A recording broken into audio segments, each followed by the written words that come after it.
You're listening to the final following on of 2024 with me, Neil Manthorp, as always, along with former England fast bowler Steve Harmison. Australia have further boosted their likelihood of qualifying for the World Test Championship final after a dramatic 184-run win over India inside the final hour of day 5. We'll look back at all the action from the MCG.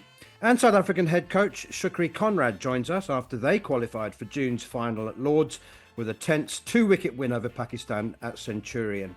England have named their squad for the 2025 Champions Trophy with no place for Sam Curran, Reece Topley or Will Jacks. We'll get Harmy's thoughts on Brendan McCullum's first squad as white ball head coach, and we'll round up all the other stories you may have missed, including the latest movements in county cricket. So plenty to come over the next hour.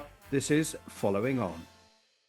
It's the MCG where we start, and we're joined by the delightful Bharat Sundarasen, a long-time friend of this program, brilliant writer, broadcaster and commentator.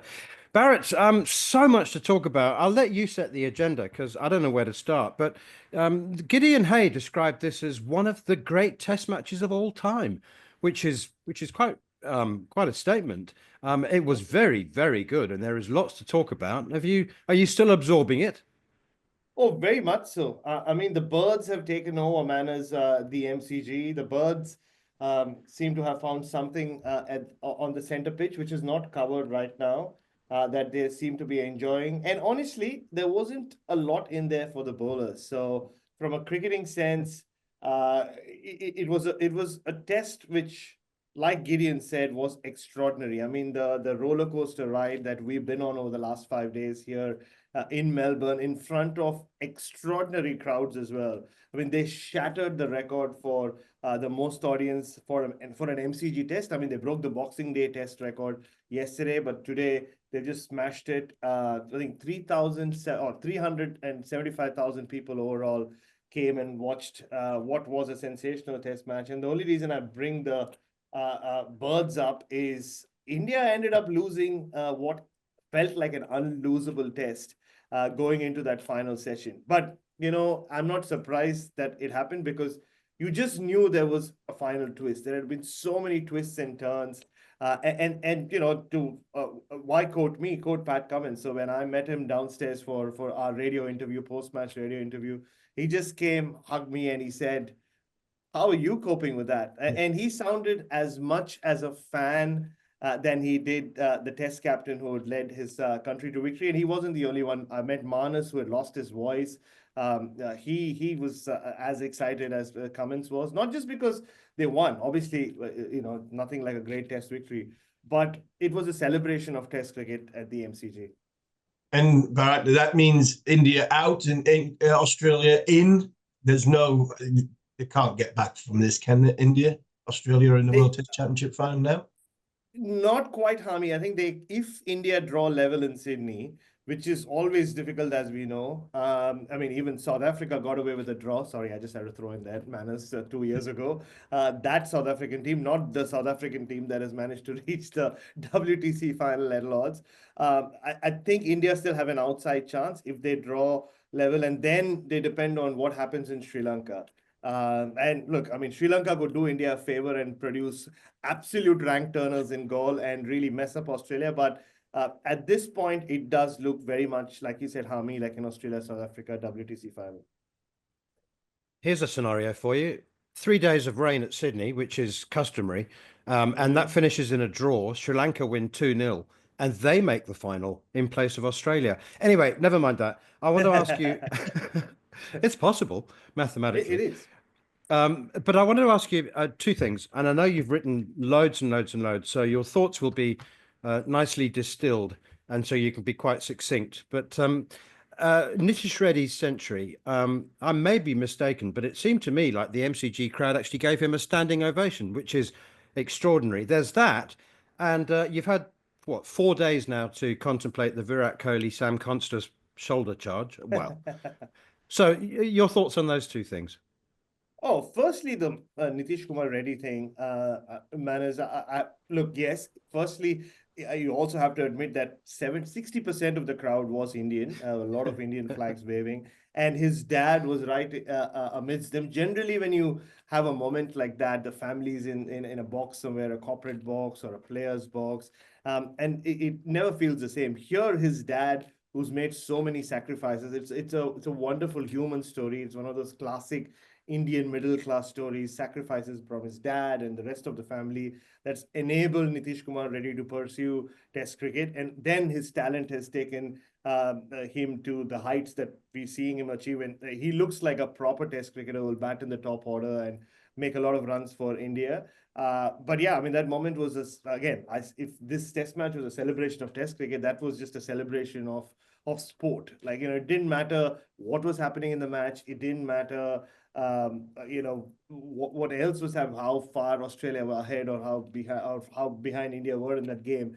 It was all about that one run, and the way it played out as well. Just one wicket left, and Pat Cummins, the guy who really helped Nitish Kumar grow as his IPL captain, could have been the villain in the piece. Got rid of Bumrah. Siraj somehow survived 3 balls. And that the roar for the Siraj delivery, the one that he defended, was as loud as the one which followed when Reddy just pumped the ball over mid-on for 4.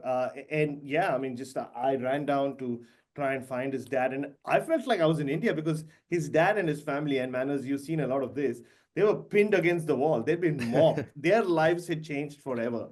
And on the Kohli Constas thing, it was in that moment, and I was on air when I saw it happen right here. You could see Kohli walking in towards Constas. He changed direction, and I thought he's going to say something to him, something not nice.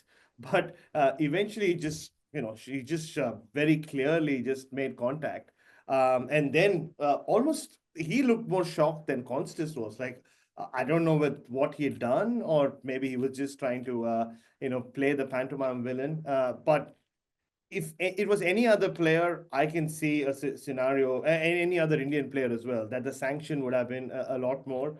Um, the fact that Virat Kohli, a couple of hours after that incident, was dancing like he always does during the drinks break to the Indian music, and he almost seemed to know that not much is going to come of it. I joked about how the word reprimand will be used a lot to by the ICC to sum up that incident. As it was a 20% fine, it was sad. Sam Constas has spoken about how much he's looked up to Virat Kohli in his young life. And for a senior player or someone of Kohli's stature to, indulge in something like that with a young debutant who's just having the time of his life was a little uncalled for, unnecessary. But like I said, he got away with it. And the MCG crowd, though, let him know. He was booed a lot. Virat Kohli is not used to being booed anymore, or not in the last few years anyway. So it was quite something. And then, karma. It was his dismissal, in my opinion, which was as vital to India losing as was Rishabh Pant's shot in the end.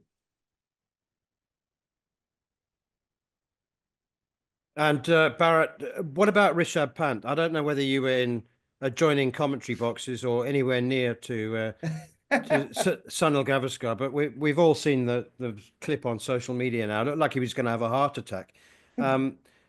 He just said, I don't know. Rishabh Pant's a genius, but he's not. Doesn't seem to be a very clever one at times. Oh no, and coming off that first innings dismissal, which Sunil Gavaskar described as stupid, stupid, stupid, and just a little story for you. Just before Rishabh Pant got out after the tea break today, so the last over before tea was bowled by Manas Labuschagne. It was one of those random over full of bouncers, which after a point Rishabh Pant didn't even bother ducking under because all those bouncers were flying over his head. At that point, it did look like we were petering out towards a dull draw, which we're not used to these days, especially between these two teams. And then I just walked up to Sunny Bhai or Sunil Gavaskar during the tea break, and I said, Sunny Bhai, what if we had ramped one of those and gotten out? And Gavaskar just went, oh, no, don't even say that. And then 7 overs later, yeah, he literally came out of nowhere. Travis Head was mainly bowling because Australia wanted to fix their over rate. And then he just tries to clear long on and gets caught by Mitch Marsh right below where I'm sat. And yeah, I mean, he is a genius, like he said. It can look ridiculously fun when it comes off, but then at times, he plays shots which are so, in the moment, you wonder whether he's even thinking about what's happening, because the ramp was played at a time there were two fielders set up for it. I don't know if it's bravado or just like a brain fade. In both occasions, it seemed like brain fades to me. I thought Sonny got it spot on. I thought when he said stupid, I thought he got it absolutely. He got it absolutely spot on. But two obviously standout performers for New Zealand, for India into 2024. How much are they going to need to look after Jasprit Bumrah with Champions Trophy, IPL, and everything that's coming with it? Because I mean, the drop off between the rest of the bowling attack seems to be getting bigger without Mohammad Shami, and Jaiswal just gets better and better. Oh, firstly on Bumrah, Hami, I mean, there was a period last evening, and he bowled, 23, 24 overs yesterday in the second innings. And those were broken into 9 spells. So Rohit was trying to use him. I guess when you're Indian captain right now, you always look smart when you throw the ball to Bumrah, because he always delivers, doesn't he? But I think he looked overused. There was even some talk that by the end, you could see on Bumrah's face, even he'd had enough. And the last over, where he rarely bowls a no ball, but he bowled 2 no balls in that over. One got him the wicket, or the wicket that wasn't to be, of Nathan Lyon, went for 14 runs. He did look tired towards the end of the day. And there's only a 3-day gap between this test and Sydney. He will play in Sydney, but you're right. It's been Bumrah or bust for India throughout this series. And you feel for him. And someone asked Pat Cummins in the press conference today if he has any empathy for Bumrah. Obviously, Pat Cummins was not going to say yes when the series is still alive. But I'm sure deep inside he does. How can you not? Akashdeep's been okay, Siraj has been okay, but it's always felt like a different game when Bumrah has the ball in his hand. He won them the test match in Perth. He really set it up alongside Yashasvi Jaiswal. And you feel for Yashasvi. In the first innings, he looked set for another 100 and then ran himself out. There's been a lot of debate about whose fault it was. I guess it was his. Hit the ball harder than he thought he had. And once again today, at a time when we're celebrating Sam Constis and thinking about the future as Test cricket will be played on steroids or on fast forward, here's a young man, and you guys saw a lot of him when he batted against England, who's played so many different types of innings. He's hit a lot of sixes yet, but today was a classic saving the test kind of innings. And unfortunately, it ended with Pat Cummins' slow bouncer. But I don't think he'll be the next superstar of Indian cricket. I think he already is. He's really held this test team together with the bat throughout the year. Bharat Sundarasen, love you lots. Have a fantastic new year. Enjoy the Sydney fireworks, and let's hope it doesn't rain. It will rain. There will be fireworks, manners. And look, it'll be fun. It's always fun chatting with you guys. And I'm not done at the G yet. I'll be here till... the birds are gone, the lights come on, and the Australians haven't done their team song yet, so maybe I'll go join them, Manus. And then have a glass of wine. Thank you so much for your time. You're listening to Following On here on talkSPORT 2 with me, Neil Manthorp, and former England fast bowler Steve Harmison. Next up, we'll look back at one of the other Boxing Day tests as South Africa survive a huge scare to qualify for the World Test Championship final. You're listening to Following On here on talkSPORT 2 with me, Neil Manthorp, along with Double Ashes winner Steve Harmison. And a reminder, you can now watch the show on YouTube as well. Just head over to the talkSPORT Cricket YouTube channel and subscribe. Right, let's turn our attention from the MCG to Centurion Park. And a brilliantly entertaining test match, which South Africa somehow found a way to win. It was less than perfect. In fact, our guest, Shukri Conrad, South Africa's test coach, and the captain, Themba Bavuma, were full of criticism of themselves, despite what was an absolutely nail-bitingly thrilling victory. Bavuma even said that the team had a soft underbelly, and you, Shukri, said that you'd like the team to be a lot tougher. But you've won 6 in a row now, or was it 7? I'm losing count. Thank you for joining us, by the way. Congratulations. Thanks, Manus. Thanks for having me. Yeah, it's been a crazy couple of hours yesterday morning, but yeah, thrilled that we managed to get over the line. And I think it's 6 out of 6. Yeah.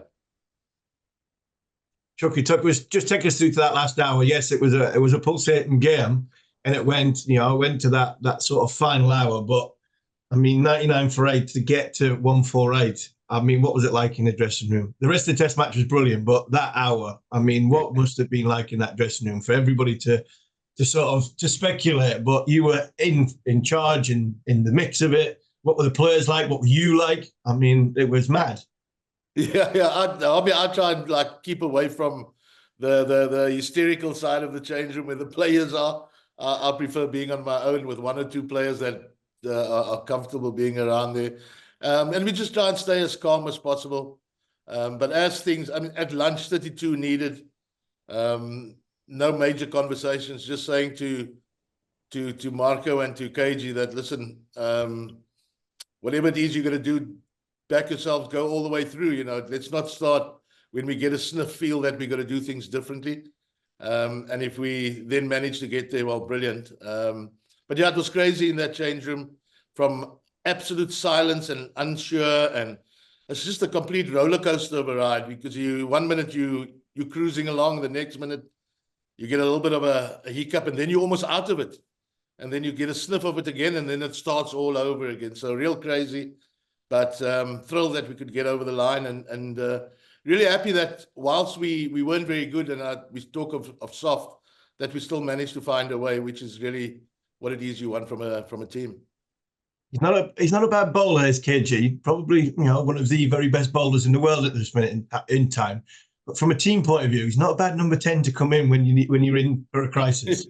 Yeah, I mean, it's something I set out to do. I try and get as much batting into an inexperienced lineup as we possibly can cram into it. And yes, he's always had this latent ability, and everybody's felt that there should have been a Test 50 there already. I think yesterday's 31 not is more like a Test century for me. And Shukri, people have said that I loved your comment after the Test match when you said, no doubt people abroad will say, well, they got an easy draw. I'm not going to apologize for that. I mean, it is. So many people have been calling me saying, who are these players? You've somehow sort of snuck under the radar, and now you're going to be at Lord's on June the 11th. Yeah, I mean, we don't make the rules, and I don't know if a Test series against Pakistan would ever have enjoyed the relevance that it had over this weekend. The crowds that pulled into SuperSport Park. Yes, we had an easy draw, but after 5 games in the series, we'd only won 1, and we needed to then win 6 out of 7. And yeah, not very many teams managed to do that, especially in the West Indies in that first innings. People forget we were 98 for 9 or 91 for 9 in the first innings of a must-win Test match. Then we go to Bangladesh, where not many teams win 2-0. We managed to do that. But the real test for me was always going to be when we come home, when we play as a favourite, and how we then run as a favourite. Easier when you're an underdog, but thrilled that we managed to get 2 over Sri Lanka, and then obviously yesterday. And yeah, we don't make the rules. I'm certainly not going to sit here and apologize for us being in the final. It's massive for our cricket. It's massive for South African Test cricket, especially, and World Test cricket. Yeah, no. Should you, Shukri, apologise for the way the system works? Because, I mean, talk us through how you get to the process of playing so little Test cricket. I mean, that has its challenges itself, getting players, the enough red ball cricket, where they are playing in the world, get them all back in to buy into the team environment after having so much of a break.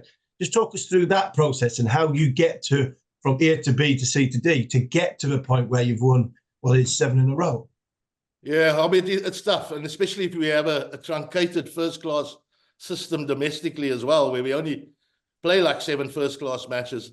But we understand, and I think this is the big thing with this side, is that we understand the complexities, we understand where we find ourselves as a Test playing nation, but we also appreciative of the fact that it is still the pinnacle of the game for all of the players in the country, and everybody wants to be a part of it. So getting the guys together, buying into how we want to do things.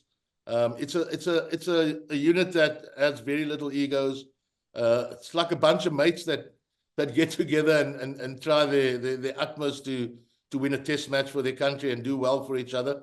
But the focus has been really good, and obviously you need some superstars to drive it. And whilst we don't have many, someone like KG has been an absolute superstar for us with the ball in Bangladesh, where you don't expect the quicks to be the shining lights, and he led the way. Keshav has been brilliant, and then on the batting front, Temba has been great, you know. And then also what happens in the unit, guys start feeding off that, and we've had 8 or 9 Centurions in the last 8 months, different players. Fifers are jumping out the pack, bowlers are contributing. So yeah, no special ingredients, no fancy talk. We just get on with it, practice hard, understand what we need to do, and we try and execute under pressure. Shukri, it's going to be 5 months till you get the band back together again. I know that some of the guys are going to have county contracts. There's the IPL to come.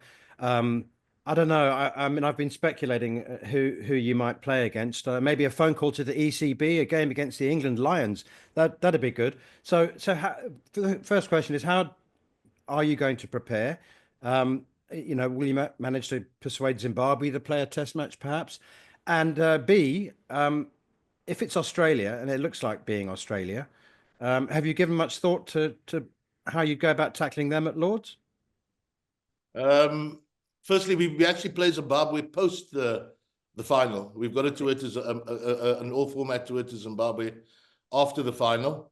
Bring it forward. There's IPL, unfortunately. So, man, it's a bit like it's been for us. You've got to get novel, and you've got to get inventive, and you've got to just do what you reckon works for you. We've got players in the IPL.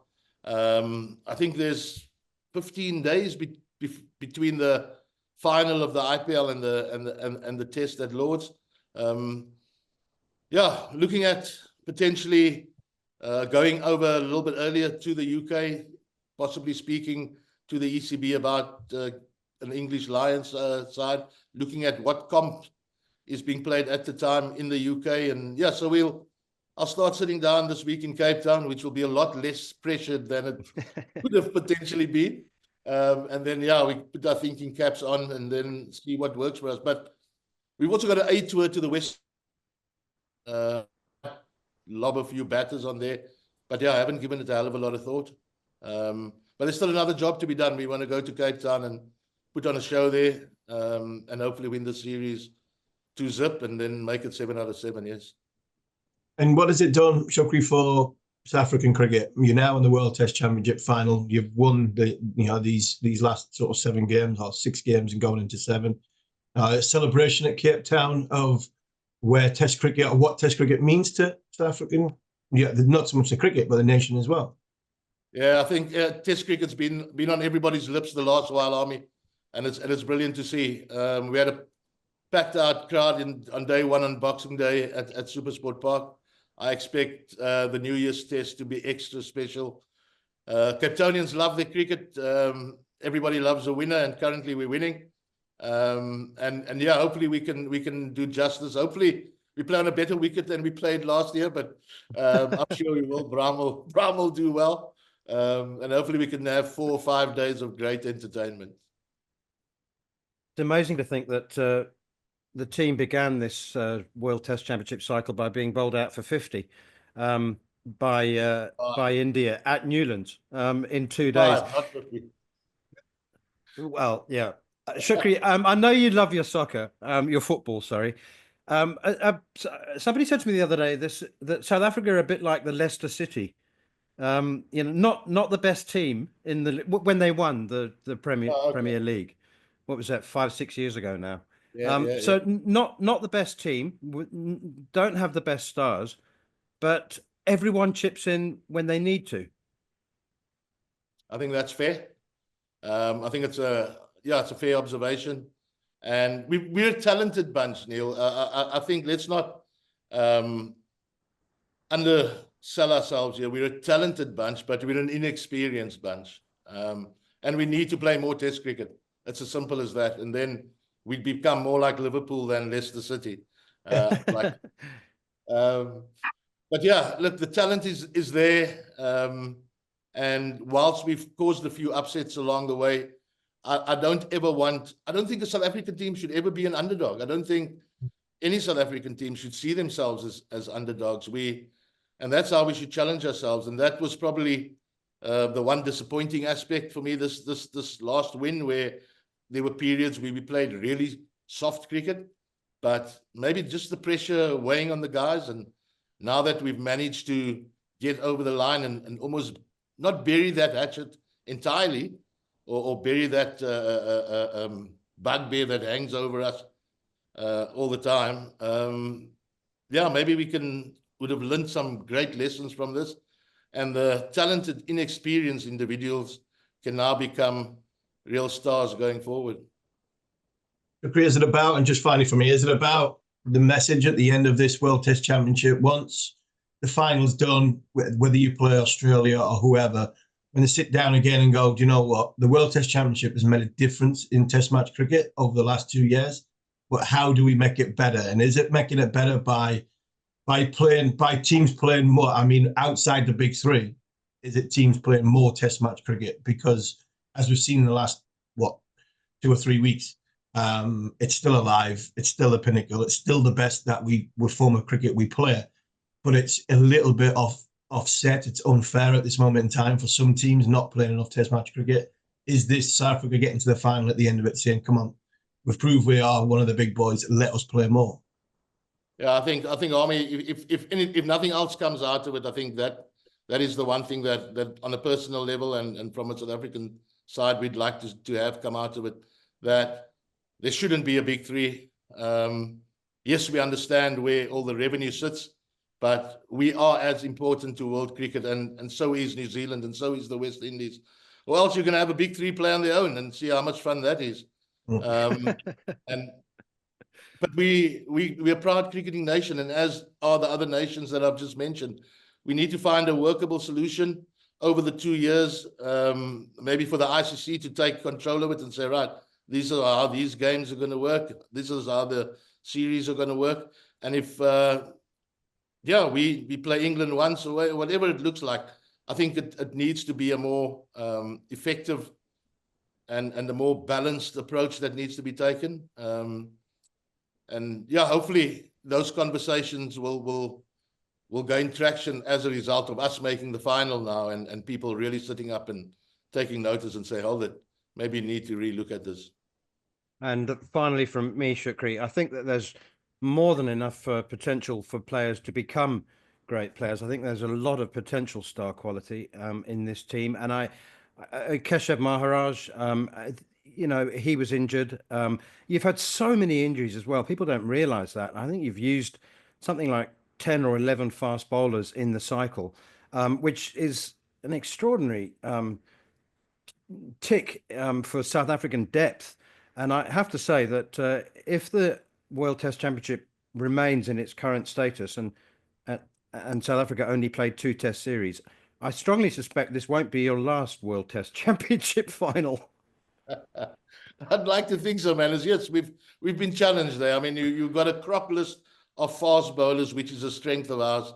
I think it's like 7 players long, of who could walk into the Proteas Test side. And again, we just managed to find a way, and yeah, we get on with it. But yeah, hopefully, post this final, we'll gain a lot of confidence. Next year's cycle or the next cycle will be testing, but it's certainly not something that we're scared of, and it's certainly not something where because we've got to grow as a side as well. It's not only about the World Test Championship. Yes, that's nice and adds a lot of spice to it, but we want to be a great test playing nation, so that when we go to Pakistan next year and when we go to India next year on what we expect to be real Bunsen burners, we can show that we can play on those conditions and get the right results as well. Shukri, Conrad, many thanks for your time. I'll see you in London in June, if not before. Not Sakai before then? No. Sure, I'll see you in the supermarket. Yeah, cheers, man. Cheers, Army.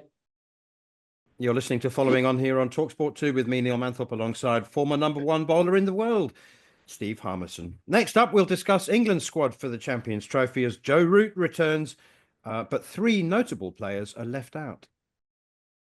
Right, Harmy, let's move our attention to the Champions Trophy next year.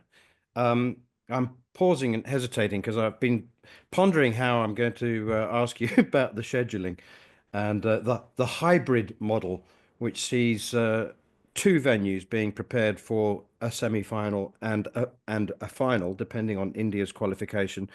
I still find it staggering and hard to believe. Anyway, let's talk about England's squad. Joe Root returns. No great surprise there, I assume. He is one of the best batsmen in the world, if not the best. Ben Stokes obviously not considered because of injury. Jacob Bethell has been named in the squad, and Sam Curran has been left out. Is that further evidence that his face doesn't fit? Reece, Topley and Will Jacks, also notable omissions. So lots of talking points, but overall, were you surprised by anything? I want to say I was surprised by Sam Curran, but I wasn't, if you know what I mean. I was surprised because of the player's being left out and how good the player is and how much impact he makes and when he plays for the team. But once Brendan McCullum was selected as coach, then I wasn't surprised that Sam was left out because of he didn't get selected in the summer when Ben Stokes got injured. There was just enough red light warnings that Sam Curran was probably going to miss out. Whether it's a good thing, it's a bad thing. Well, time will tell because it looks as though they've gone for Jacob Bethell over Sam Curran. 2 very exciting cricketers, 2 different types, obviously left, the spin and the seam. England must just feel as though they don't need that left arm seam option because they've gone without Reece Topley as well. So I think it's a very, very good squad. I think it's a very strong squad. The trip to India will tell everybody where England are when it comes to, I think, their chances in the Champions Trophy. I think that'll be them 3 one-days will be very, very good. And obviously we've got them live on talkSPORT, so we'll get a good bird's eye view of that. But I think when I look at that squad, I don't think there's too many weaknesses in it. I think we're comfortable on the spin. I think we play spin very well. I mean, we had to pick Joe Root. There's no question whatsoever. I mean, he was the first name on my team sheet. He bats number 3 in all of the games because of where we're going to play in the world. I agree with you on the hybrid model. It's not ideal. I mean, it's not ideal. I don't think. For me, it was either you can't make India go into Pakistan, so you either take the whole thing away from Pakistan, and that's unfair to Pakistan, or I'm sort of loath to say it, but you have a tournament and you say to India, you just don't go to Pakistan. It's simple as that. You make your decision. I was part of a trip. I was part of a World Cup when I didn't go by choice to Zimbabwe. We didn't go. Cost us a place in the World Cup moving forward. And if that was the case, then you would have seen the backbone of the ICC and where they come. So it looks now, I think from that point of view, I don't know about you, man, because you followed the cricket, a lot more in depth than me. But are we saying now that we can't have tournaments in Pakistan? I think that's so unfair. Is there a way around it? The hybrid model, why we got, you potentially could have a final in one country or a final in another country. I mean, that's a Mickey Mouse tournament. It really is. So I want to stick up for India and I want to stick up for Pakistan because I don't want to get into the politics of it. I feel it's unfair on both. But to go into a tournament where you think it's going to be the final in Lahore or the final in Dubai, that for me is just Mickey Mouse. I mean, fair enough, a group game. Yeah, I can palate the group game, but not the final. The final is why you've got the tournament. We've given you the tournament because we feel as though you can put a great tournament on with the flagship of the final at the end of it. This great celebration between the best 2 teams in the tournament. at your signature ground. And it could be in Dubai. I'm sorry, that's Mickey Mouse. How do you buy tickets? I mean, how do you book accommodation? It Yeah. really takes the crowd out of the equation completely. It makes it a television event, and it also, Harmy, because the PCB have said that they won't go to India, so it means that the next time India host a global tournament, Pakistan will play their games elsewhere. It also, on this occasion, means that India only play in one country, whereas the other teams, all 7 of the other teams, have to pick a squad to cover conditions in Dubai and Lahore. And as you know, sometimes under lights, Dubai can help seam bowlers. You know, you'd play an extra quick in Dubai rather than in Lahore. Talking of fast bowlers, this one's completely out of the blue. It's not on the script. But I don't know why. Maybe it's just because Gus Atkinson's been so impressive in Test cricket. But I wonder, is he a ODI bowler? Is he a 50 over bowler? I mean, he's a bit reliable, a bit too consistent, hit the top of off type bowler for me. Could be hit off length. Yeah, I must admit, I didn't scratch my head because I think you have to go win this selection. You go with the crest of somebody's momentum and wave, and I think Gus is as much as I didn't think he had that he wasn't as sort of as firing as he was in the summer out in New Zealand. He still did a great job, you know, coming in with that hat trick. I just look at it and think we haven't got a new ball bowler in that group, and the reason, so with them not going for Wokes, because Chris Wokes has been in 50 over cricket, not going for Wokes. You've got Archer, new ball bowler. Parsons not a new ball bowler. He's a middle overs, flat wicket, bang, Liam Plunkett style when we won the World Cup. Mark Woods, not a new ball bowler, as much as I would give him the new ball, but he could be expensive. But I think that's the fun of the fair. It's 95 miles an hour. You've got 2 fielders outside the ring. You've got to have catches. I mean, he could go at 8 and over, but he could get 3 wickets, no problem at all. So I wouldn't be adverse of Mark having a go with a new ball. And the rest of them in the squad, they're not new ball bowlers. You know, Saki Mahmood, but does he get in the team? Jamie Overton, he's not a new ball bowler. So I think they've gone with Atkinson, what looks like to bowl with the brand new ball. Because out of the rest, I mean, Potts has tried it, new ball. Turner's had a go, new ball. The glaring omission is the left arm option, which they've been trying to get for a number of years now. Reece Topley is the new ball bowler, but for some reason his body's been letting him down. And the consistency of only having 15 players, potentially having to bring somebody else into the squad if he gets injured, and not having new ball. That's the only reason I think they've left Topley out and gone with Atkinson for the new ball. Is there a Brendan McCullum stamp on this squad? Is there one name you think that's Baz? That's Baz's influence. Bethel. I think Bethel. Yeah, I think Jacob. I think what he's seen in New Zealand, I think he's obviously loved and gone bang. And I think the Triscothic having the West Indies series and how close Marcus and McCullum are, I think straight away the minute Triscothic got to New Zealand, he'd have been talking about Bethel and about how good he is in the white ball game, and then he had to be thrust into the Test match. So I think Bethel. I think Stokes would have been in there. And obviously the injury that Ben's got, I actually don't think it's a bad thing for England long term when it comes to the hamstring injury, because he takes him out of the SA20, he takes him out of the Champions Trophy. In the next 12 months, Ben Stokes has got 11 Test matches to play once he gets fit, and he will be fit, no question. He's got 5 months to get there. So I don't think it's a bad injury from a Test match point of view, as much as Ben will not like me for saying it. And Root, I think the selection of Root, I mean, he is not Baz Ball, as in crash bang wallop and aggression, but he's everything that Baz Ball is about, which is playing the situation. You know, the way he goes about his business is definitely it is Brendan McCullum, the way Joe Root plays, because he's consistently very, very good. He's always trying to put the bowler under pressure, and he's always giving the opposition decisions to make, which is more negative than positive because of just the way he plays. And I think And a lot of people look at baseball as there's sixes and fours and all.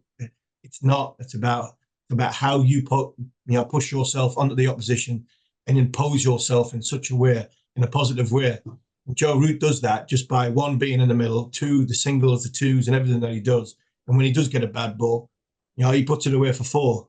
He does baseball in a different way, but boy, is it so effective. And I think that's why he's in number 3 for a spinning friendly conditions out in Pakistan and potentially in Dubai. And a reminder, you can hear Brendan McCullum's first tour as white ball head coach live and exclusive on talkSPORT 2, with coverage of the 5 T20s and 3 ODIs against India getting underway on the 22nd of January. You're listening to Following On here on talkSPORT 2 with me, Neil Manthorp, along with Durham Hall of Famer Steve Harmison.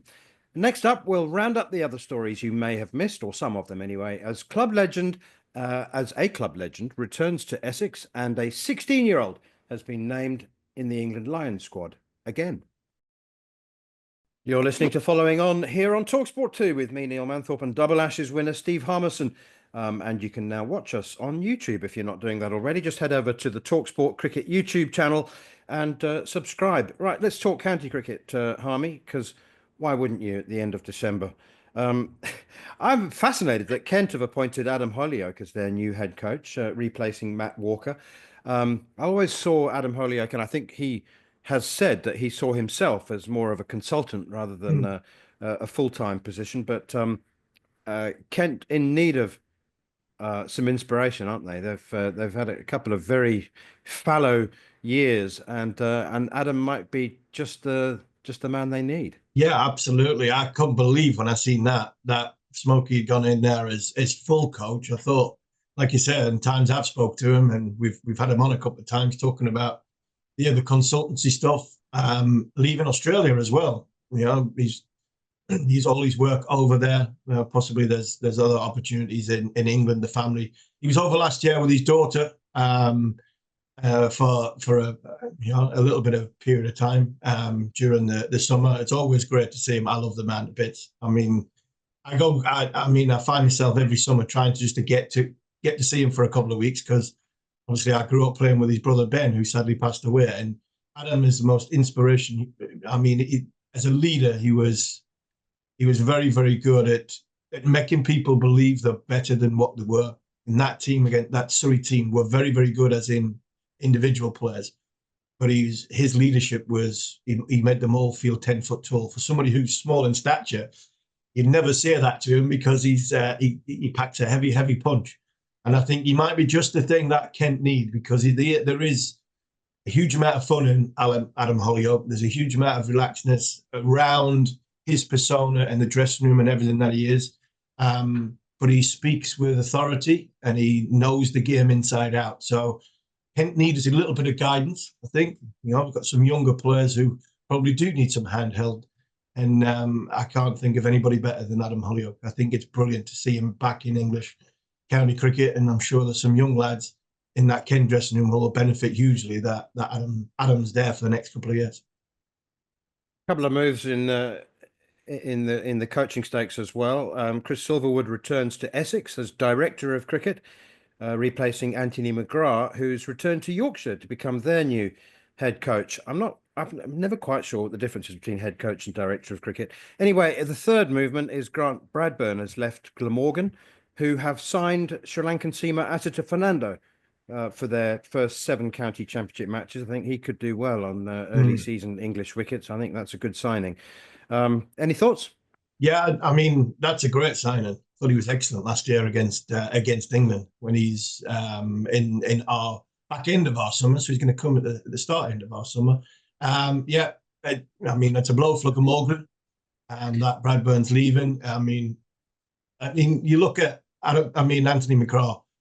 I think it was a no-brainer once Otis Gibson was leaving Yorkshire. That, I mean, there's not many players. I don't think there's many places Mags would have gone other than England or Yorkshire from leaving Essex, because of what he built at Essex, the way he'd gone at Essex, and the way Essex was such a force in the last few years, always challenging in and around the title.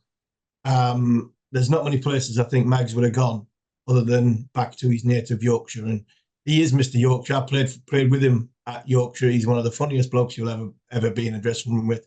I could not see him being head coach because I didn't think he was. I mean, I didn't think he was serious. He could be serious enough to start telling people what to do on a serious base without that cheeky smile and know there's something ulterior behind it in a fun way.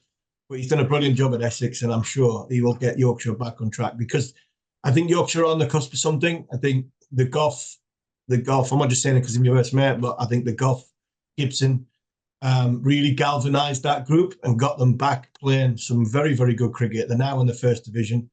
And with a couple of decent overseas signings, I think Yorkshire will be a force at the top end. And Mag's going there, and Chris Silverwood going back to where he was before the what happened with his international career with England and Sri Lanka. I think it just fits for everybody. So they're great appointments for both Essex and for Yorkshire, and it'll be interesting to see who goes in at Glamorgan because I think Glamorgan are onto something as well with some of their good young players. Let's talk England Lions then as we come towards the end of the show. They will play 2 4-day games against Cricket Australia 11 in Brisbane before playing a inverted commas 4-day test match, which will have first-class status. That'll be a proper game. Really interesting. A couple of forgotten men in there. Tom Hartley will go. Shoaib Bashir as well has been lined up for some experience in Australia before the Ashes. Josh Tongue, John Turner, Sam Cook. So there's some very, very young cricketers, including Rocky Flintoff. Is he 17 yet? I think he's just turned 17. So there's some very, very young players, and also some experienced guys in there. Sam Cook, as I mentioned, and also 30-year-old Alex Davis. I like that. You shouldn't be sort of regarded as past it just because you turned 30. And he had a very good season for Warwickshire opening the batting, averaged over 50. So some what is that, recognition? Or is that, I mean, is he going to play for England, or is that just a reward for a good season? No, I think everyone in that squad, Rob Keel and Luke Wright, will feel every one of them potentially could be involved next year in Australia. The glaring one that you can't get away from is obviously young Rocky. But why not fast track somebody if you feel you feel the talent is there? I look at 2 names in that group who are very, very young, who have got enormous potential. Why not expose them? And that's Hamza Sheikh and Rocky Flintoff. Just expose them. What's the worst can happen? They nick off a few times, you get a few low scores. I mean, they're 17 and 19. I mean, as long as you're not killing their confidence, and they've got one of the biggest confidence characters with them, and obviously Rocky's dad Andrew, and there'll be one or two other bigger names involved in the coaching team, I would imagine, like we did before Christmas when we had Dale Steyn and Neil McKenzie. Sure, there'll be 2 Australian names will be involved in England's coaching team.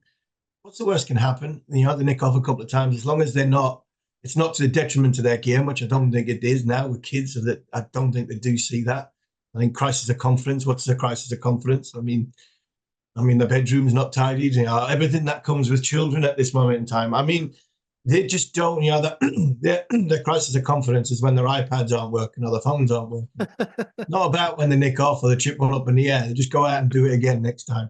So what's the worst can happen? I mean, for me, I think it's quite good. It's exciting. The Alex Davis one is an interesting one, and so is Sam Cook. But I also think England are covering a lot of bases. We've just had Ollie Pope had to keep wicket in a test series where Jamie Smith wasn't there. Cox broke his hand. So Davis had 1,150 runs last year opening the bat, and these are problem-ish positions for England. A wicketkeeper, somebody to open the bat, and number 3. These are positions where I think England have, if there is somewhere to get into this England side, I mean, Zach Crawley under a little bit of pressure, the number 3 spot is probably up for grabs. I don't think Jamie Smith's place is up for grabs, but a backup wicketkeeper is what's needed. So why not take Alex Davis? He's probably the next best in line. So yeah, I'm all for that.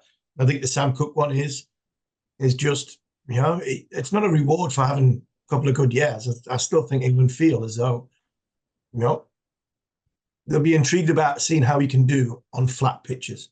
And I think this is the perfect tour for them players to go and see.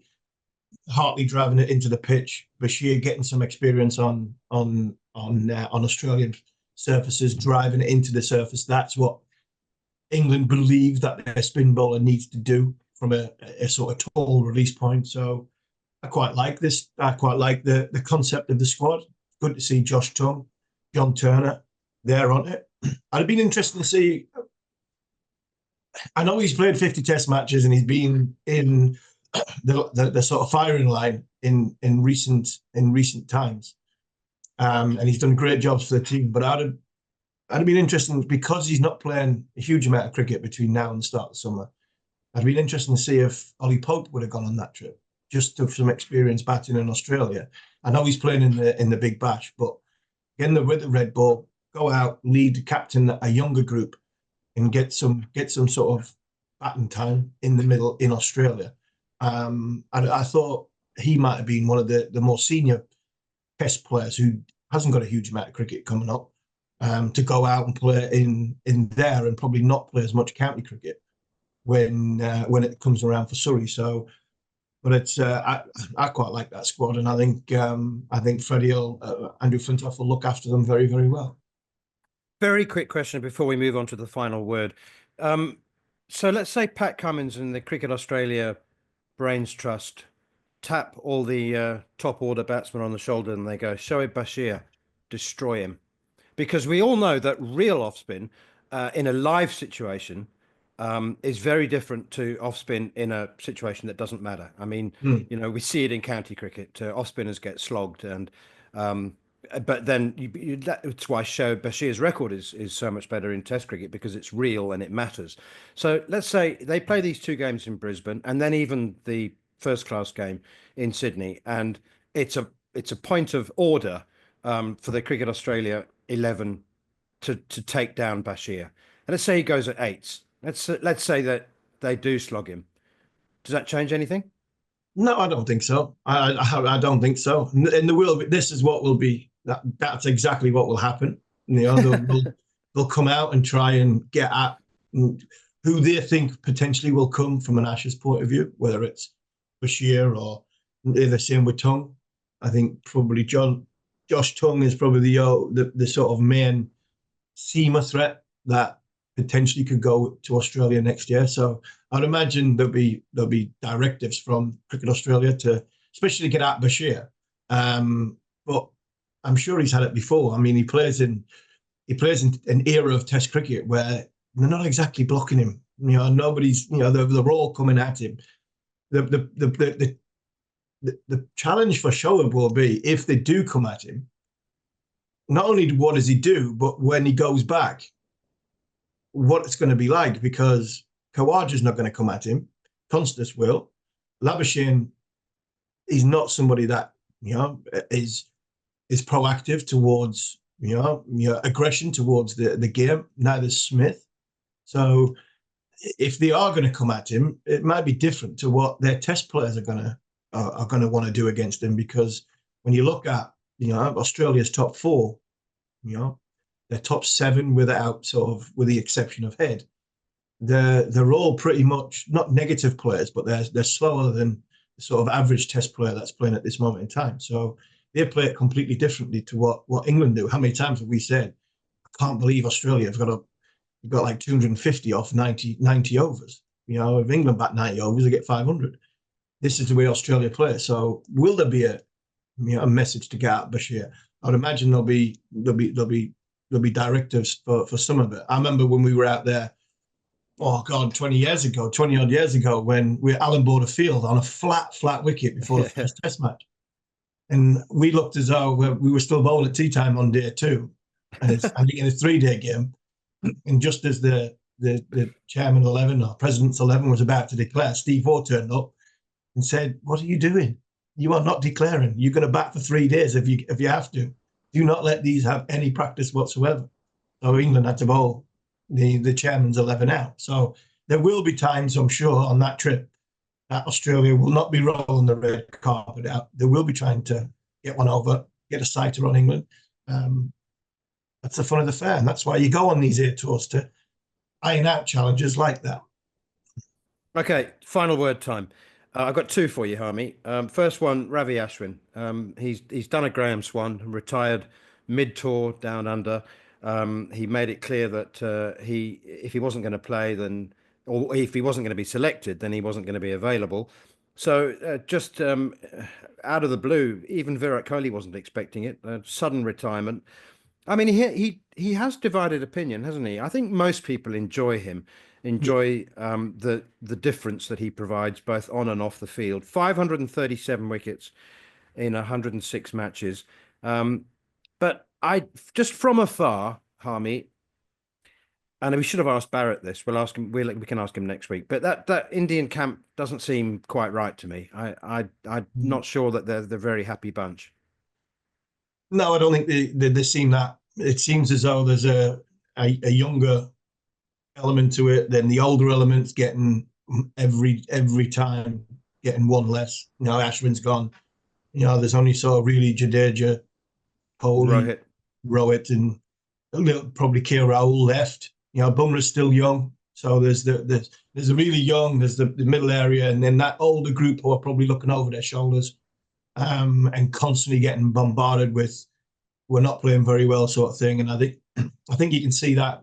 You just looked at the body language of Rohit during that last game. Jaiswal dropped a catch. Rohit was disgusting. I mean, that was terrible what he did. His body language from a captain's point of view to one of your junior players, one of the players who has basically propped you up for the last 12 months, and what Jaiswal's done for them, you can see the pressures getting to Rohit, and I don't see. I'm not saying I wouldn't be surprised if he doesn't come to England, but I think there's one or two of the older brigade who potentially won't come to England. Ashwin, for me, he's probably been one of India's best cricketers ever. I really go and say that he's polarised opinion, and yes, the man card came and everything, that negativity that's come with him. But I think that's what makes him better. I think that's what makes him the better cricketer he is. He's always living close to the line. He's always in a player's face. The aggression of his body language on the opposition, both with bat and with ball, because he's a very, very handy batter as well at number 8, number 7. I'd go as far as to say he's probably one of the most influential cricketers, or one of the best cricketers that's ever played for India. Not just during my time, but I think ever, because of the fighting qualities that he's had in difficult times and sometimes situations he's been in. He's always found a way of helping and propelling his team into, you know, what was a losing cause into potentially a winning cause. For me, I think he's probably one of the very, very best that India have produced. And finally, there was, Harmy, a third Boxing Day Test match. In fact, it's just coming to a close as we record this, and it is in Bulawayo, Zimbabwe hosting Afghanistan. Zimbabwe posted their highest ever Test score of 586, 3 centurions there. At the last glance, Afghanistan were 650 for 3, with double centuries for Ramat Shah and Hashmatullah Shahidi, and heading for 800 at least. And my question to you, Harmy, is, when you look at that scorecard, how much do your feet hurt? How much do my feet hurt? Yes. I mean, I'm looking at it right now. 234 off 424 balls. 241 not out of 468 balls. I thought it was bad enough bowling at Graham Smith and Herschel Gibbs for a fortnight at Edgbaston and at Lords.